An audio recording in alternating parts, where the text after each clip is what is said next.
Assalamualaikum warahmatullahi wabarakatuh. Anak-anakku semuanya kelas 9. Hari ini kita akan melanjutkan pembelajaran kita pada mata pelajaran Pendidikan Agama Islam dan Budi Pekerti. Dengan harapan mudah-mudahan kita masih bisa terus melanjutkan pembelajaran kita meskipun kita masih dalam keadaan pandemi, yang mana kita tidak bisa pembelajaran secara langsung, melainkan secara daring ataupun online. Saya harap anak-anak semuanya sekarang dalam keadaan sehat walafiat, sehingga bisa mengikuti pembelajaran hari ini dengan baik. Sebelum kita lanjutkan pembelajaran PAI dan Budi Pekerti hari ini, seperti biasa, ketika kita dalam pembelajaran tatap muka, sebelum kita mengawali pelajaran, kita berdoa dulu, Meskipun kita pembelajaran tidak secara langsung, alangkah baiknya juga kita tetap melaksanakan berdoa dulu sebelum kita melaksanakan pembelajaran. Dengan harapan ilmu yang kita dapatkan hari ini bisa bermanfaat dan barokah, dan segala amal ibadah yang kita lakukan, termasuk mencari ilmu, di sini ibadah kita diterima oleh Allah, dan semua yang kalian cita-citakan bisa dikabulkan oleh Allah. Kita berdoa dulu, bi barokatil Fatihah. A'udzubillahi minasyaitonirrajim. Bismillahirrahmanirrahim. Alhamdulillahirabbil alamin. Ar-Rahmanir-Rahim, Maliki yaumiddin. Iyyaka na'budu wa iyyaka nasta'in. Ihdinas siratal mustaqim, siratal ladzina an'amta 'alaihim ghairil maghdubi 'alaihim waladdallin. Terima kasih untuk anak-anak semuanya. Baik, untuk hari ini materi kita saat ini itu adalah tentang iman kepada hari akhir. Ini adalah bahasan pertama di semester 1 atau bab pertama di semester 1 yang akan saya sampaikan sendiri oleh Bu Iva. Di dalam materi, selama pembahasan materi ini kita akan membahas tentang 4 hal atau 4 bahasan. Saya persingkat saja, karena waktunya juga tidak banyak. Saya singkat saja, mulai dari yang pertama itu ada pengertian hari akhir, kemudian ada macam-macamnya hari akhir, kemudian ada tanda-tanda hari akhir, kemudian yang keempat itu ada hikmah kalau kita bisa mempercayai hari akhir. Ini 4 pembahasan. Kita lanjutkan, Yang pengertian hari akhir. Apa sih hari akhir itu? Ini penjelasannya. Hari akhir itu juga disebut dengan hari kiamat, yang mana hari akhir ini itu dimasukkan, atau hari akhir atau hari kiamat, atau yaitu peristiwa hancurnya alam semesta beserta isinya dan semua makhluk yang ada di dalamnya itu mati. Itu hari akhir. Semuanya yang ada di bumi, baik itu yang hidup ataupun yang mati, semuanya porak-poranda hancur, tidak ada yang tersisa. Itu namanya hari akhir. Kita sebagai umat Islam itu harus percaya dan yakin bahwa hari akhir itu pasti akan datang. Tapi kita tidak pernah tahu nggih kapan akan datangnya hari akhir itu. Bahkan Nabi Muhammad pun tidak pernah tahu kapan hari akhir itu akan tiba. Nggih. Kita sebagai orang yang beriman wajib nggih percaya, karena memang hari akhir itu adalah salah satu dari rukun iman yang termasuk rukun iman yang ke-5 nggih. Hari kiamat itu ditandai dengan bunyi trompet sangkakala yang dibunyikan oleh malaikat Israfil atas perintahnya Allah. Jadi ketika trompet pertama dibunyikan, semua kehidupan yang ada di bumi ini itu langsung berhenti. Nggih. Itu ketika trompet pertama ditiup. Kemudian trompet kedua. Ketika trompet kedua ditiup, semua orang yang tadinya meninggal itu dibangkitkan kembali. Kemudian trompet yang ketiga ditiup. Semua orang berbondong-bondong masuk ke atau berjalan ke padang mahsyar. Nggih, itu prosesnya. Terjadinya hari kiamat itu tidak ada yang tahu kecuali Allah. Namun kita sebagai umat Islam itu harus tetap percaya pada hari akhir. Itu pasti akan terjadi, nggih.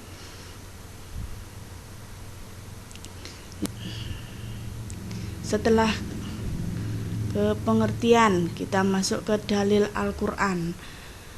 Dalil Al-Qur'an yang menjelaskan tentang hari akhir. Yang menjelaskan tentang hari akhir itu ada 2 macam.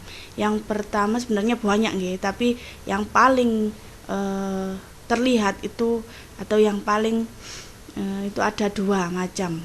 Yaitu dalam Quran surat Az-Zalzalah surat ke-99 ayat 1-8 dan juga Quran surat Al-Qari'ah surat ke-101 ayat 1-11, yang mana dalam Quran surat Az-Zalzalah ini nggih, yang mana isinya masih ingat nggih, Quran surat Az-Zalzalah dan Al-Qari'ah. Coba nanti dilihat masing-masing di Al-Qur'annya.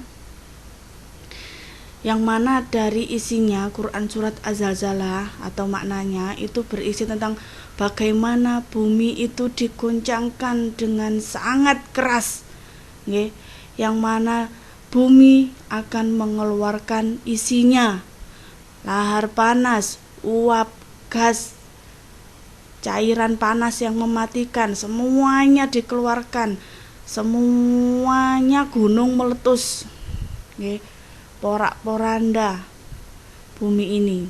Kemudian juga manusia akan bingung dan panik, padha golek pertolongan. Ayo sapa sing gelem nolong aku? Nah, semuanya bingung, aku njuk tolong sapa? Semuanya bingung cari pertolongan, tapi tidak ada satupun yang bisa menolong karena semua bingung nyelametno awake dhewe nggih.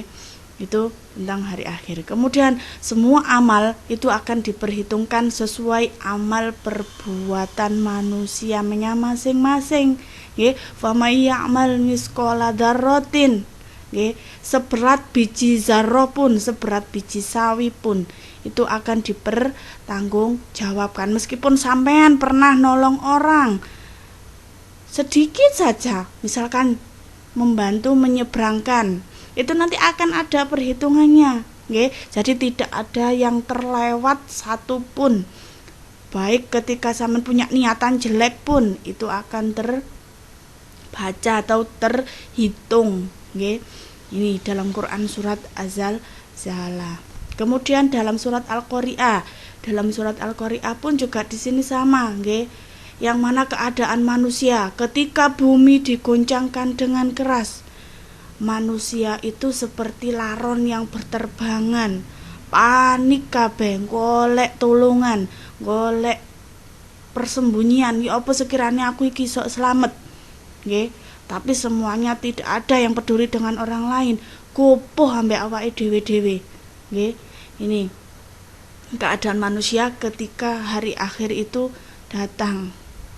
Kemudian ketika hari akhir datang, gunung itu seperti bulu. Sampeyan tahu bulu? Beterbangan. Nggih, mabul-mabul, semuanya akan meletus dan meluluhlantahkan semua kehidupan yang ada, nggih. Jadi muncrat kabeh. Gunung-gunung meledos kabeh, nggih, meletus semuanya. Kemudian pembalasan bagi setiap amal perbuatan, sama dengan azalzalah tadi, nggih. Ketika sampean pernah berbuat baik, itu pasti sedikit pun itu akan terhitung, ada balasannya masing-masing, nggih. Tuh dalil Al-Qur'an tentang hari. Next, lanjut kita masuk pada macam-macamnya hari kiamat atau hari akhir. Macam-macamnya hari kiamat.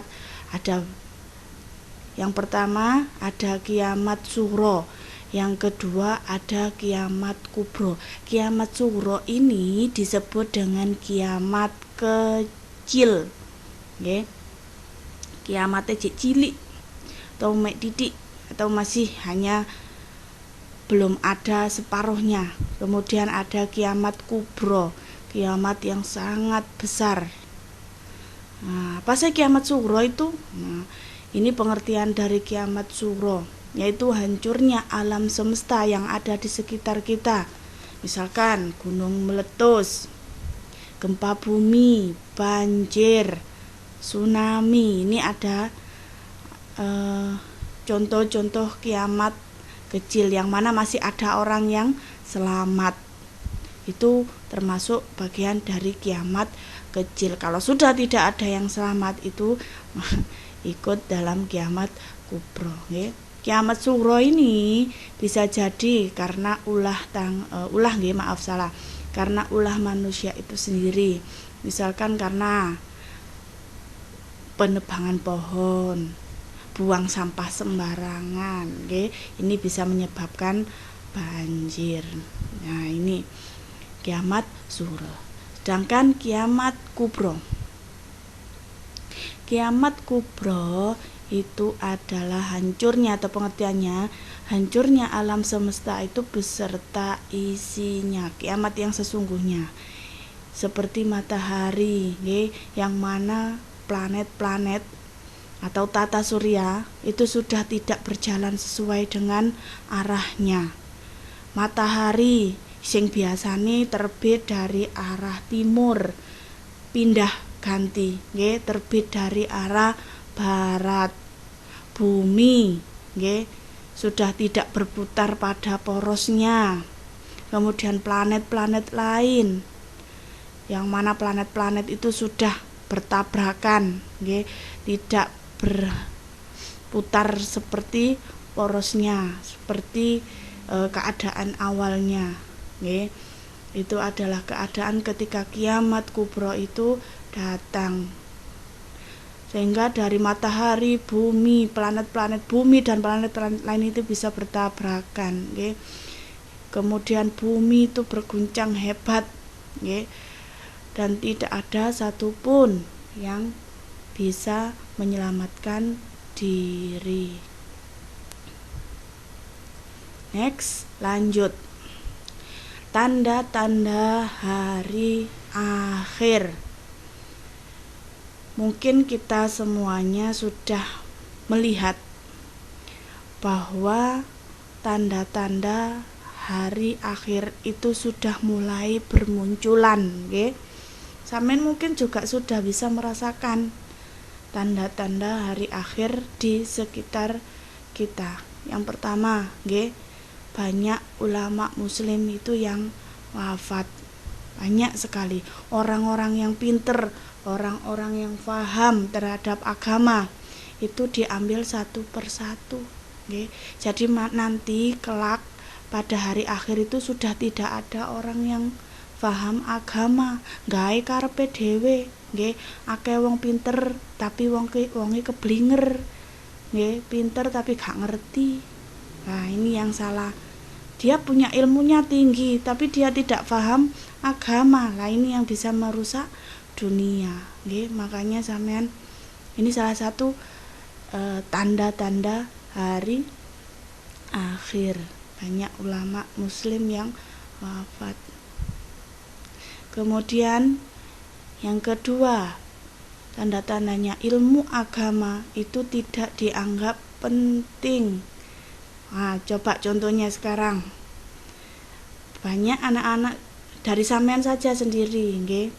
Banyak sekarang orang tua itu kalau anaknya tidak pintar di sekolah, dimasukkan privat, dipanggilkan guru privat, di les, nggih. Tapi ketika anaknya tidak bisa ngaji, ketika anaknya tidak bisa ngaji, kebanyakan mereka lah biasa wis gak sok ngaji bab wis. Sing penting ranking 1, sing penting juara 1. Mereka tidak pernah berpikir bahwa ilmu dunia itu memang penting. Tapi yang kekal itu adalah ilmu akhirat, ilmu agama, nggih. Nah, itu contohnya tanda-tanda hari akhir. Tanda-tanda kecil ini yang sudah mulai terlihat. Yang ketiga, maksiat semakin terang-terangan, kejahatan meraja lelang. Nggih napa mboten? Ya, sampean mungkin juga bisa merasakan sekarang orang maksiat itu semakin tambah diblak-blakno, ya, koncetan ambek lawan jenis yang bukan mahramnya, bukan muhrimnya, tambah di dungsel-dungselno, nggih napa mboten? Ya, mungkin sampean bisa merasakan sendiri. Kemudian kejahatan, saiki wong mateni ku gak duwe izin, nggih, kejahatan semakin merajalela. Wong nyolong, orang begal, nggih, semakin tidak karu-karuan. Saya melihat kalau mau tahu berita di TV setiap hari pasti ada berita begal, ada berita pencurian, ada berita pembunuhan. Itu semuanya adalah kejahatan. Tidak pernah ada, gak pernah ndak ada. Jadi setiap hari pasti ada berita-berita kejahatan. Ini adalah tanda-tanda hari akhir. Yang keempat, lah ini banyak laki-laki yang perilakunya itu menyerupai perempuan, atau banyak laki-laki yang pengen jadi wedok, ya. Banyak laki-laki yang pengen jadi perempuan, macak rokan, macak rambutnya dawa, nggih, megal-megal joget koyo arek wedok, nggih. Ini adalah contoh-contoh hari akhir. Salah satu akhir zaman. Kemudian banyak peperangan dan kerusuhan di muka bumi.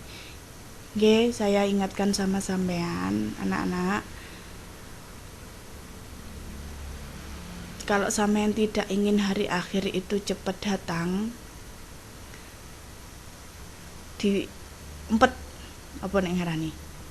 Ditahan amarahnya. Nah, ini terjadi karena orang itu sekarang tidak bisa atau susah sekali untuk menahan amarahnya. Ya, ini terjadi karena tidak bisa menahan amarah. Nah, ini salah satu ya, kalau sampean ingin hari kiamat itu cepat berakhir, cepat datang, maka sampean harus bisa menahan amarah agar kerusuhan itu tidak terjadi, nggih. Gara-gara koncone guyon, merono sing gak trimo. Kok ana njaba koncone dikaploki. Lah, ini salah satunya sampean bisa mempercepat hari akhir. Makanya saya pesan sama sampean, nggih, jangan sampai sampean mendahulukan amarah, nggih. Kemudian banyak orang yang muncul mengaku sebagai rasul atau sebagai nabi.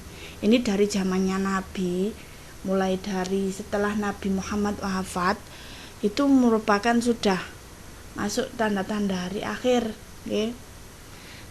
Banyak orang yang mengaku sebagai nabi, bahkan di era abad 20 ini juga ada yang mengaku sebagai nabi, nggih. Padahal di Al-Qur'an sudah dijelaskan nabi akhir zaman itu adalah Nabi Muhammad, nggih. Jadi nabi yang terakhir itu adalah Nabi Muhammad, dan setelahnya itu tidak ada lagi nabi-nabi, nggih. Jadi ini adalah tanda-tanda hari akhir. Lanjut. Nah, kita sudah masuk hikmah. Ketika sampean bisa beriman, atau ketika kita sebagai orang yang beriman kepada hari akhir, hikmah apa sih atau manfaat apa yang bisa kita ambil dari kita beriman kepada hari akhir? Yang pertama, kalau kita merasa bahwa besok itu akan datang kiamat, besok itu kiamat akan datang, hiduplah seakan-akan besok itu sampean mati, maka kita akan yakin, nggih. Maka kita akan semakin terus semangat untuk menjalankan ibadah, nggih. Jadi seakan-akan besokku sampean mati. Maka kalau sampean punya pikiran seperti itu, saya yakin pasti sampean akan semangat untuk ibadah, nggih. Kemudian kita juga tambah yakin dengan kebesaran dan kekuasaan Allah. Sampean bisa lihat, nggih, semuanya itu sudah diatur dalam Al-Qur'an. Bagaimana keadaan nanti kiamat itu sudah ada di Al-Qur'an. Cuman tanggalnya yang tidak dicantumkan, nggih. Coba sampean bayangkan, nggih, kalau seandainya kiamat itu ditulis, kiamat itu nanti akan terjadi besok hari Jumat, tanggal 31 Juli misalkan. Oh, semua orang pasti langsung berbondong-bondong masjid tebok, nggih, pasare sepi, nggih. Nek saiki kebalikan, nggih. Coba sekarang dilihat, pasare rame, masjidnya sepi karena gara-gara corona.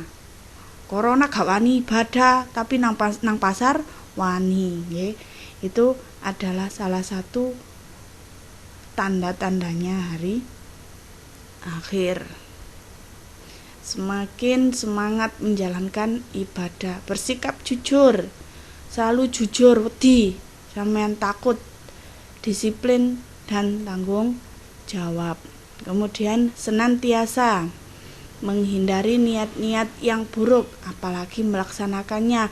Cek duwe niatan tok ae wis gak wani, wis gak sida, nggih. Apalagi melaksanakan. Nah, ini tugasnya kalian. Oke, dah, sekian itu adalah yang bisa saya sampaikan untuk materi iman kepada hari akhir. Selanjutnya, ini adalah tugas untuk sampean, gak usah banyak-banyak, langsung dalam jangka waktu 1 minggu, nggih. Saya kasih waktu 1 minggu, ditulis di buku tulis. Kalau langsung selesai, silakan difoto, tulis nama, kelas, dan nomor absen. Kemudian kalau tulis soalnya, kalau sudah dijawab, difoto, kemudian dikirimkan ke Bu Iva, nggih. Japri boleh, ke grup boleh, silakan, bebas. Kalau mau japri, lebih enak japri, nggih, silakan, boleh. Kalau mau japri langsung WA Bu Iva, ada di grup nomornya Bu Iva. Tugas yang pertama, Itu tulislah salah satu dalil tentang hari akhir beserta terjemahnya. Salah satu sampean pilih. Tadi sudah saya jelaskan, ada dua, nggih. Al-Qari'ah dan Az-Zalzalah. Silakan sampean bisa pilih salah satu, tulis di buku tugas beserta terjemahnya. Kemudian yang kedua, jelaskan macam-macamnya hari akhir, hari kiamat atau hari kiamat tadi ada apa saja. Sampeyan jelaskan, nggih. Kemudian sebutkan contohnya masing-masing. Kasih contoh. Kemudian nomor 3, carilah 4 contoh atau buatlah 4 contoh penerapan iman kepada hari akhir dalam kehidupan sehari-hari. Di sini maksudnya bagaimana sih sampean sebagai orang yang beriman, sampean iman kepada hari akhir. Nah, perilaku seperti apa sih yang sampean lakukan dalam kehidupan sehari-hari sampean? Kalau sampean jadi orang yang beriman kepada hari akhir, buatlah 4 contoh, nggih. Itu saja tugasnya untuk minggu ini. Sudah, terima kasih atas perhatiannya. Nggih. Mungkin sebelum kita akhiri, kita berdoa dulu. Kita berdoa dulu, kita baca hamdalah bareng-bareng supaya apa yang kita pelajari hari ini bisa bermanfaat, nggih. Terima kasih untuk semuanya. Kita baca hamdalah dulu. Alhamdulillahirabbil alamin. Saya akhiri dulu. Assalamualaikum warahmatullahi wabarakatuh.